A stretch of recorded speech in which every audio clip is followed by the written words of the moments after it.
sometimes what people want are benefactors. Just somebody, oh, I just need somebody to be able to help me buy the books, pay my money for conferences. Oh, this person is a big person, he should be able to pay. And so you begin to see that entitlement sense. Now, that is not what mentorship is. Mentorship is supposed to be, you know what? I am in this field. I have seen some of the challenges. And as such, even just reading from somebody who you think has gotten to that peak is mentorship. You don't need to have a physical interaction with them.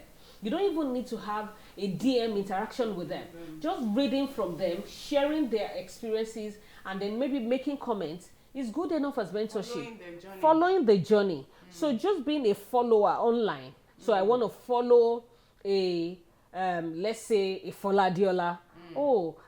Sheikh Abdurrahman Hamad used to be in the media industry before he became a sheikh. How do I do a balancing between me as a professional and then I begin to follow Sheikh? I listen to some of his YouTube videos. I listen to some of his programs and all. That is mentorship.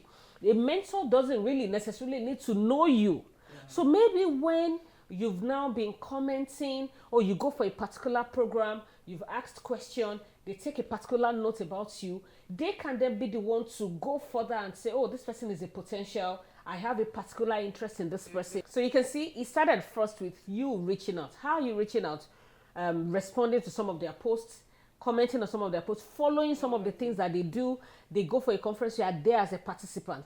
Then they begin to notice you as, oh, this particular person has a great skill.